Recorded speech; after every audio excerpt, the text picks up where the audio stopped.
Muy buenas amigos, gracias nuevamente por sintonizar el Polígrafo de la Estrella de Panamá. Hoy nos encontramos con el expresidente Martín Torrijos en nuestros estudios. Señor Torrijos, ¿está listo para el polígrafo? Listo, gracias por la invitación. Gracias a usted.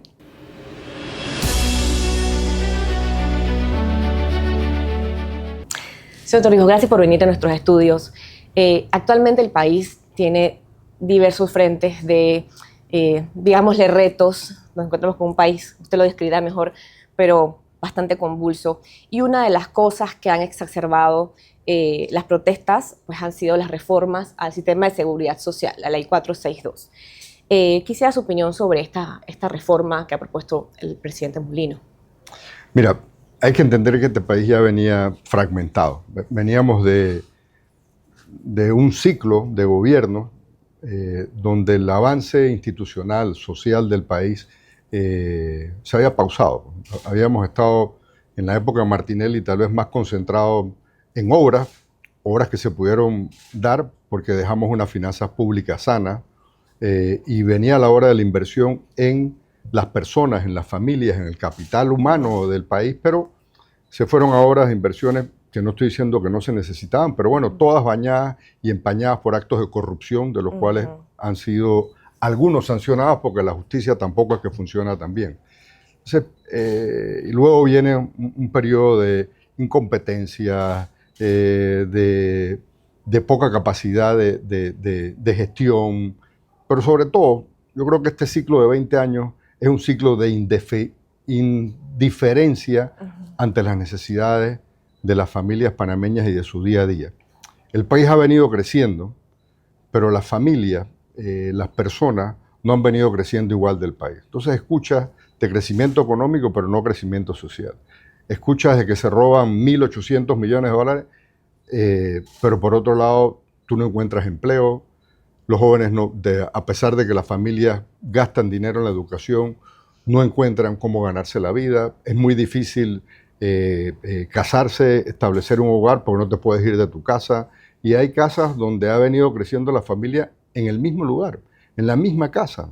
Un cuarto para los hijos, los nietos, en fin, y se va dando. Entonces el país y a las familias no le ha ido bien como las noticias de lo que le va al país. Y ese ha sido un ciclo de 20 años de gobiernos indiferentes ante las necesidades de la gente. Digamos que la Ley 462, estas reformas al sistema de pensiones, es como una cereza a un hastío acumulado. ¿Eso es lo que usted me está tratando de decir? Hay un hastío acumulado y también esa indiferencia y ese poco quehacer institucional de los gobiernos. Hombre, nosotros hicimos un gran esfuerzo para darle 20 años de vida a la Caja del Seguro Social. Y no fue una ley perfecta.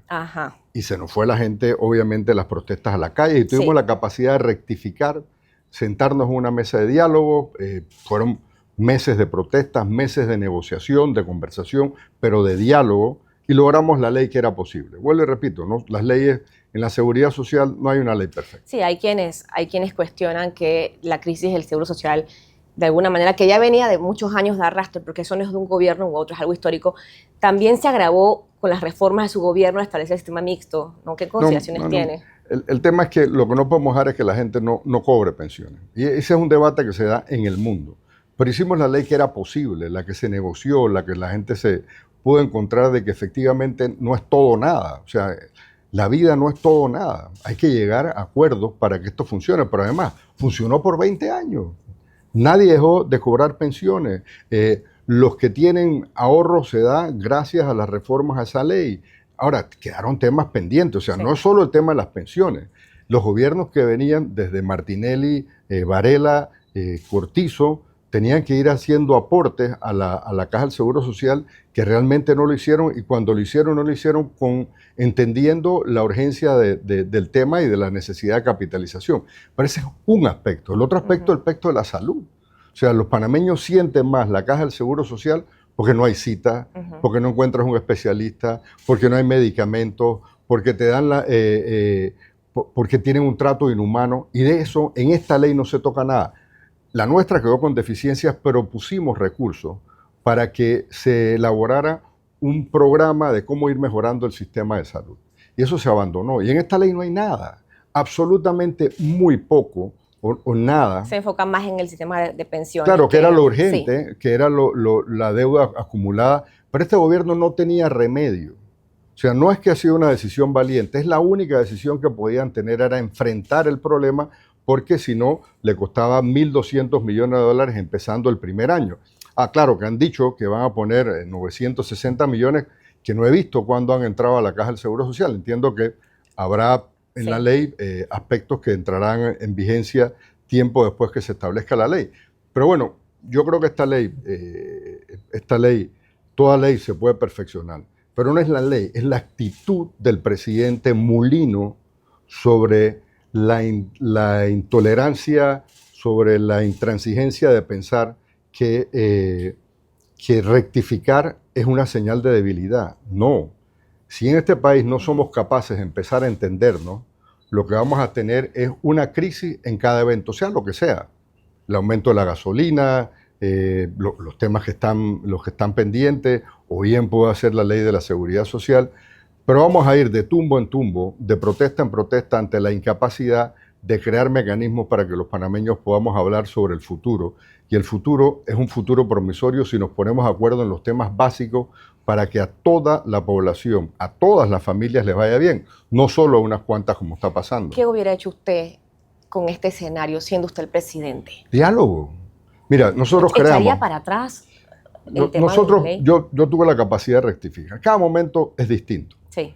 Además, venimos de un gobierno totalmente ausente, donde la incapacidad y la corrupción fueron lo que caracterizaron el periodo pasado de Cortizo y de Carrizo y de todos los otros que se metieron en actos de corrupción, de los cuales solo se habla de que han puesto miles de denuncias, pero nada se ve dentro de la justicia. Creo que hay una falta de voluntad para enfrentar los problemas de la corrupción que se ha dado en muchos gobiernos. Pero nosotros tenemos un mecanismo de diálogo donde la sociedad se ponía de acuerdo. Por ejemplo, ese tema que te hablaba de la falta de atención médica y cómo tener un sistema eficiente en un país que gasta con 2 sistemas de salud muchísima plata, pero que los ciudadanos no lo ven, no lo ven. Entonces, allí se hicieron mecanismos de diálogo en distintos periodos, donde marcaban un camino de cómo mejorar el sistema de salud. Hombre, lo que faltó fue la voluntad, cuando había la plata para corregirlo, no solo de robarse la plata en las obras de infraestructura, sino de dedicarle dinero a resolver los problemas de la salud o los problemas de la educación, los temas básicos, agua, que todos los días seguimos sin tener agua en un montón de lugares, y que eso, en la medida que no se atienda, van a ser la motivación constante para que los panameños no encuentren otra forma que no sea la protesta. Necesitamos mecanismos institucionales para poder entendernos más y a largo plazo.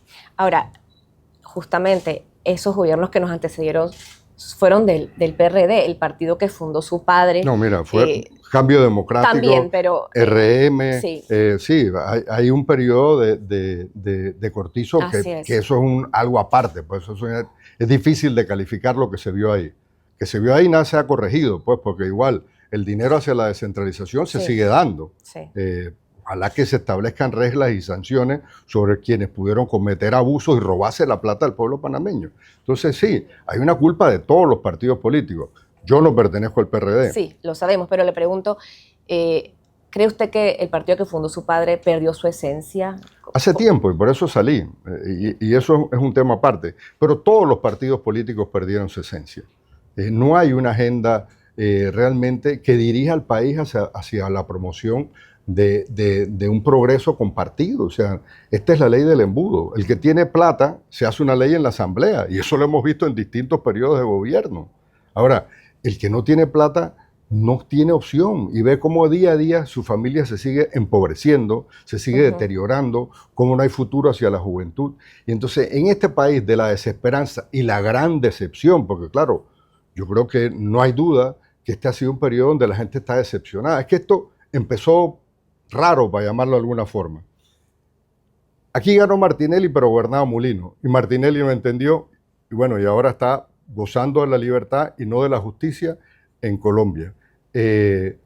Y el presidente no se ha dado cuenta que no es que el otro 65%, o sea, necesitaba legitimar lo que había ganado. Pues, o sea, sí, él es la que está en la papeleta, él gana, pero tenía que garantizar que algo hacía con ese 34% creo que poco ha hecho y tiene sus dificultades ahí, pero con el 65% no trató de extenderle una mano, porque la concepción de que si te equivocas vuelves a mandar y que es el autoritarismo o la imposición y la fuerza lo que hace que los países avancen es un enfoque y un liderazgo totalmente equivocado, porque al final de cuentas, ¿qué trae?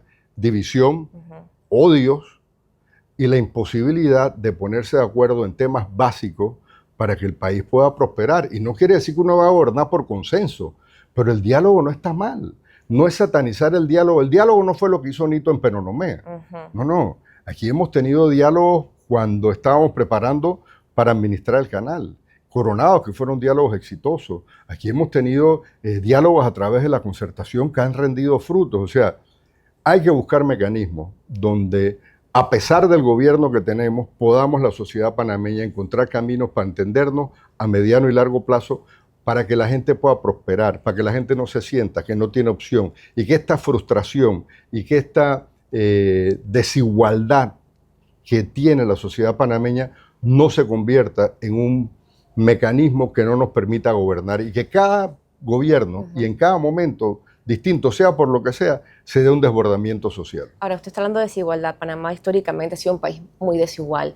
Siento en sus palabras el tema de la división, la palabra que usted mencionó, y odios. ¿Considera usted que el país ahora está más dividido que antes? ¿Y por qué y cómo? Muchísimo más. ¿En qué y ahora sentido? todo el mundo, a ver, hoy día la gente está buscando quién es el culpable que a mí me vaya mal. Y sí, hay una gran parte del señalamiento que es la corrupción, y es una parte de eso, que son los gobiernos, que son los políticos, pero también se está generando una división social que no se veía antes. Ricos contra pobres. Y se está generando un odio que tú no veías anteriormente. Hombre, como hay un descontrol en materia de seguridad, ahora vemos que en Bocas del Toro operan pandillas, etcétera, pero en todo el país operan pandillas.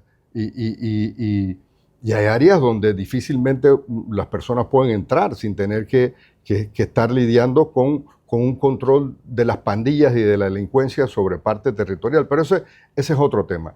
El tema fundamental es que estas divisiones constantes promueven el odio y promueven una fractura social. Esa división social que antes no la veíamos en este país se está dando. Y todo el mundo está buscando un culpable. Y sí, efectivamente, yo creo que hay que hacer un mea culpa de qué hemos hecho mal, pero lo que hay es encontrar una solución al problema. O sea, el problema del río La Villa, sí, esto empezó hace mucho tiempo, pero le cayó a este gobierno. Y este gobierno tiene un año.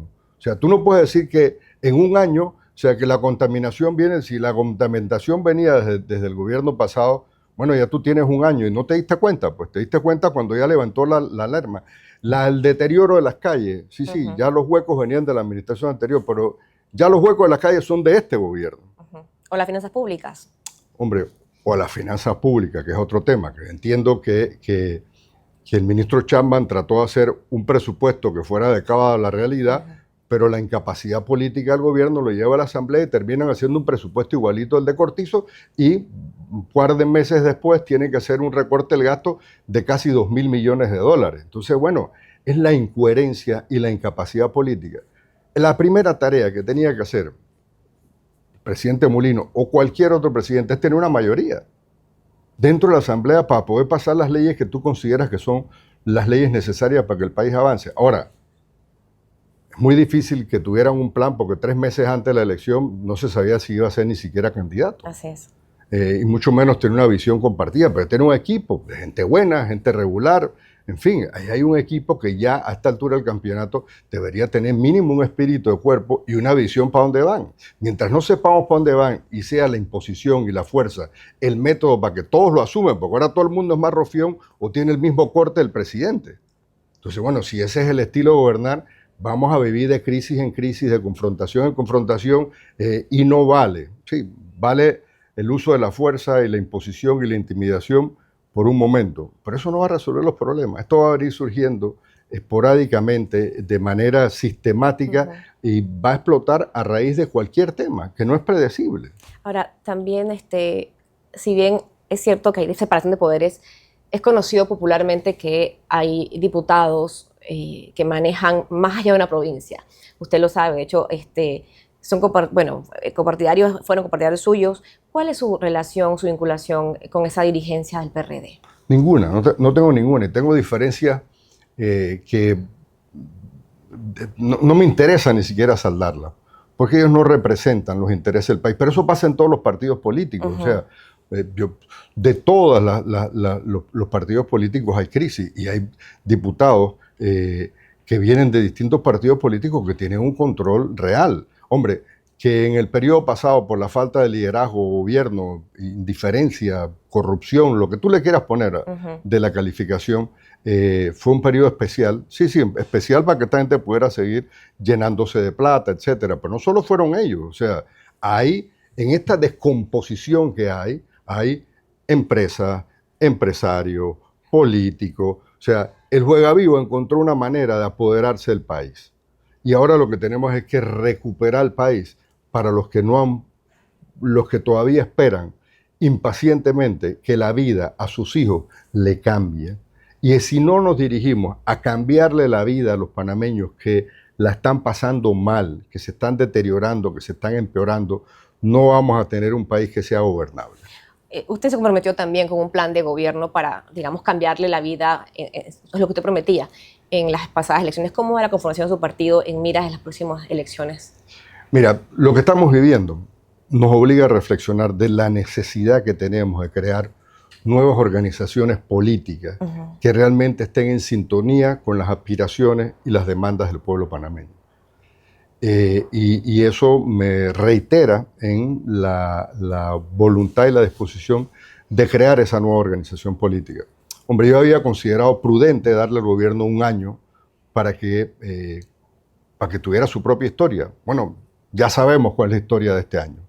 Imposición, improvisación, incapacidad.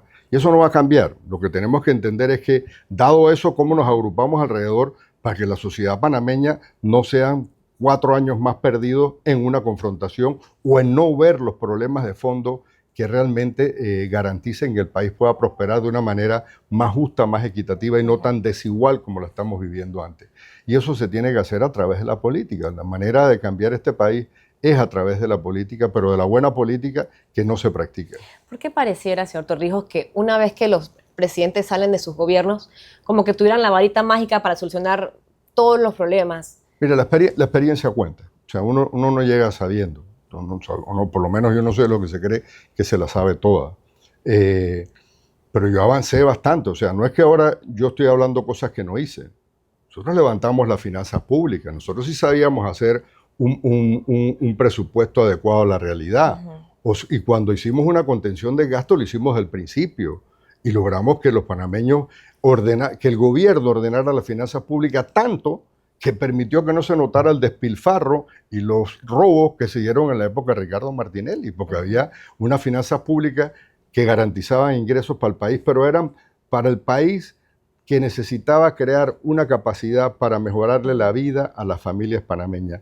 Eso no se atendió del todo y fue solo la infraestructura. Y mucha de la infraestructura, la excusa era la necesidad de construir para que dentro de esos contratos hubieran señalamientos de corrupción.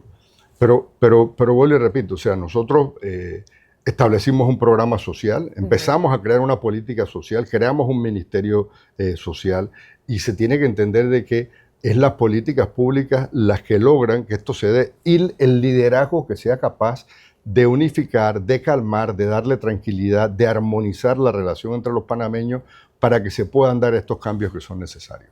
Sí, ¿y qué opinión le merece que el gobierno de Estados Unidos tenga esta intención de que se le devuelva el canal de Panamá y estas injerencias? Usted tuvo una repercusión, nos contó públicamente con el tema de su visa. Es una tragedia realmente, o sea, retrotraer la relación de Panamá con los Estados Unidos hace lo que existía hace 50 años era impensable, ¿no? Y efectivamente, no solo yo, muchos otros panameños han levantado la voz porque consideramos que los acuerdos que firmó este gobierno, el presidente Mulino, con el secretario de Defensa de los Estados Unidos son lesivos a la soberanía nacional. Hombre, no solo eso, ha sido tan mal interpretado la la complacencia del gobierno con los Estados Unidos, que todavía siguen pidiendo que las naves militares, acaba de pasar de nuevo otra funcionaria del gobierno de los Estados Unidos, reclamando que pasen las naves cuando eso es violatorio al Tratado de Neutralidad, pero ante la indefinición. O sea, yo aprendí desde hace mucho tiempo que con los Estados Unidos el sí es sí y el no es no. O sea, no puedes decir, bueno, no, pero tal vez tal y cual. O sea, porque eso es un enredo. O sea, mire, México ha tomado actitudes que defienden sus intereses, protegen los intereses, hombre, obviamente también la soberanía, Canadá, Groenlandia y muchos otros países. En este periodo de las características particulares del presidente Trump, han encontrado la manera de defender sus intereses y atender los señalamientos de la administración del presidente Trump. Yo creo que el gobierno de Panamá no ha llegado a una buena estrategia para defender los intereses nacionales. Entonces, ¿cómo debería ser esa estrategia ante estas injerencias de Estados Unidos que son cada vez más notables? Mira, yo creo que la capacidad y la flexibilidad para atender ese tema, o sea, nosotros podemos atender preocupaciones sobre el canal, sí, pero lo atendemos nosotros. Eso siempre ha sido cooperación, todo lo que quiera, lucha contra el narcotráfico, crimen organizado, terrorismo, en fin, lo que sea lo podemos atender, pero lo podemos atender nosotros y explicando cuáles son la sensibilidad y cuál es la línea que no podemos pasar. Porque en la medida que nosotros vulneramos la neutralidad y no obedecemos el Tratado de Neutralidad, producto de la firma de los tratados Torrijos-Carter, en esa misma medida exponemos al país. Y eso yo como panameño, como expresidente, pero además como hijo de Omar Torrijos, es algo que no voy a dejar pasar por alto. Y si el costo es que me quiten la visa, bueno, ya lo voy a pagar y lo voy a pagar con mucho orgullo. ¿Esa línea que usted dice se refiere al Tratado de Neutralidad o hay otra cosa que nos quiere No, contar? sí, es el Tratado de Neutralidad y entender de que toda la cooperación, sí, toda la cooperación que quiera, pero es cooperación. O sea, para que exista cooperación no tiene que haber una presencia militar extranjera que va contrario a todo lo que nosotros llegamos a acordar con los Estados Unidos, con el presidente Carter. Panamá ha tenido relación histórica con los Estados Unidos. Sí. Unos periodos difíciles en el siglo pasado, nos costó muerte, nos costó lucha, pero en términos generales, bien, no tiene por qué cambiar. No estoy planteando que agarremos ahora a que sea una pelea con los Estados Unidos, pero lo que estoy planteando es que prevalezcan los intereses de los panameños primero. ¿Y cuál es la diferencia entre los acuerdos que usted firmó con Estados Unidos, el memorándum, con los de esta administración? Mira, uno de los acuerdos nos daban plata. Aquí están pidiendo que le paguemos el peaje, para empezar. Nunca delimitaron un área específica, eran todos acuerdos de cooperación. O sea, esos mismos acuerdos que muchas veces utilizan para decir, bueno, es que les daban inmunidad. Hay temas con los Estados Unidos que para poder que se hacen son cajoneros en todos periodos. Pero si tú te lees, eran parte de acuerdos regionales, el Plan Mérida, que era un acuerdo que venía de México hasta Panamá, y los otros eran cooperación de intersección de droga, en fin, pero no implantaba un área de seguridad militar conjunta. Eso pasó el siglo pasado. Eso cuando teníamos la colonia, cuando teníamos un montón de bases, por eso murieron nuestros mártires del 9 de enero de 1964, y a nosotros no se nos puede olvidar. No, sería impensable, por lo menos yo no puedo. No sé si otros querrán plantear de que uno vive la historia, pero así decían cuando decían que uno no vivía la soberanía, y si no hubiera sido por recuperar la soberanía, no tuviéramos un canal ampliado y no tuviéramos la perspectiva panameña de ser una nación que puede jugar un papel importante, pero con sus propias características. ¿A su parecer se nos está olvidando la historia panameña y esa sangre derramada de los mártires? Sin duda. O sea, si esto estuviera más presente dentro del pensamiento de los que hoy les toca comprometer al país, creo que muchos de estos acuerdos no se hubieran firmado. Expresidente Torrijos, uno de los temas también más álgidos que tiene que enfrentar este gobierno es la apertura o la mina de cobre que está en Colón. El presidente ha indicado en su última conferencia que lo va a hacer de forma directa, ¿no? Quisiera sus apreciaciones al respecto. ¿Usted lo haría de esa manera? Mira, nos ha ¿Qué faltado opinión le una merece? discusión sobre la minería. O sea, la forma que el gobierno anterior hizo, todo lo que hizo a pasar no sé, 48 horas, la ley, etcétera, tal, Ujú. y la acumulación que había, generó una serie de protestas.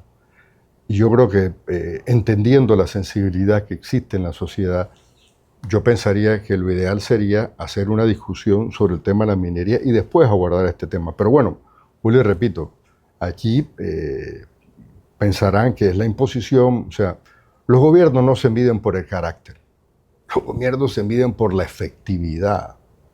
Te pongo un solo ejemplo. Han demorado casi un año en restablecer la ley de intereses preferenciales. Y una gran parte Ujú. de la actividad económica se genera a través de la construcción. Un año, y cuando lo hicieron mal. Y eso no quiere decir que el presidente no tenga carácter, pero no tiene efectividad. Pues una cosa es mandar y otra es gobernar. Y mientras no se entienda eso, vamos a ir de tumbo en tumbo. Yo espero que, teniendo las lecciones de este momento, Ujú. y la lección es que no ganó nadie. O sea, si alguien piensa que derrotando los movimientos sociales o eliminando las dirigencias de los sindicatos, el país gana, no. Este país necesita de empresarios, de sindicatos, de gremios, para que podamos ir hacia adelante. Ahora, todos estos necesitamos organizaciones que entiendan, vuelvo y repito, que no es todo o nada, Ujú. que tiene que haber una flexibilidad, pero contemplar las necesidades y las demandas de distintos grupos, no solo los grupos empresariales. Así es que tenemos que construir el país. Yo espero que con las lecciones de este periodo sea la prudencia la que impere y que podamos tener una discusión que no genere nuevamente esta confrontación y que no genere la paralización del país como la estamos viendo ahora. Ahora, Porque usted, la cosa está mal económicamente. O sea, yo no he visto a nadie que desde los vendedores de la calle, de la familia, los emprendedores, la gente que está en la industria de la comida, o sea, a nadie le está yendo bien. Y si perdemos eso en perspectiva, no vaya a ser que por matar la pulga terminamos matando al eliminando perro. muerto el perro. Entonces yo creo que hey, es efectividad, no es imposición, pues. Y en esa efectividad y no imposición, usted acaba de decir que hay que hacer un diálogo, una discusión del tema. ¿Qué aspectos serían fundamentales en esta discusión del tema minero? Porque es un tema importante y que Vuelvo y tiene también repito, al país dividido. hey, hay un potencial minero, sí, bueno, discutámoslo y que el pueblo panameño decida si ese es el camino que queremos, si queremos vivir sin la minería, como hemos vivido, o queremos aprovechar esa oportunidad. Pero es una discusión que se debe dar y que se debe dar con paciencia, con prudencia y con todos los elementos sobre la mesa, porque creo que lograr llevar esto a nuevamente una confrontación no nos lleva a nada. Pues. Podrán a través de la fuerza, como está haciendo ahora, aplacar las protestas, pero este solamente aplaza el sentimiento de regazo, de frustración, de decepción que se está viviendo en este país, que sin duda es un sentimiento mayoritario de los panameños. Claro. Ya por finalizar la entrevista, nos quedan todavía 4 años de la administración actual. ¿Cómo usted lo vaticina? Bueno, todo depende, a ver, eh, todo depende de la capacidad que tenga el gobierno de aprender. Y tiene gente inteligente, o sea, no tengo duda que tiene dentro del gobierno personas con capacidad. Ahora, si esa capacidad se pierde ante la intimidación o las características del presidente, estamos mal, pues, estamos jodidos. Yo creo que lo que deberíamos es tener un gabinete que entienda que pueden complementar al presidente, no con el rofeo, sino con la capacidad de sentar a los panameños que pensamos diferente. No quiero que me llamen a mí, pero hay gremios, hay sectores que piensan diferente, que tienen propuestas que se pueden incorporar a los planes y ver el país un poquito más allá del corto plazo. Si no vemos el país un poquito más allá del día a día y del corto plazo, no vamos a avanzar. Y para avanzar se requiere la capacidad de entendimiento, la capacidad de trabajar. Y eso lo debe liderar el gobierno, pero si no, los mismos panameños debemos encontrar un mecanismo y una forma de ir planteando temas para que el país vaya prosperando durante estos años. O sea, no, yo creo que el gobierno podría estar a tiempo de recapacitar y de enrumbar nuevamente este país por senderos que no sean la confrontación que vivimos. Bien, amigos, esta ha sido la edición del Polígrafo por La Estrella de Panamá. Le agradecemos al expresidente Torrijos por visitarnos a nuestros estudios y seguimos en sintonía en laestrella.com.pa.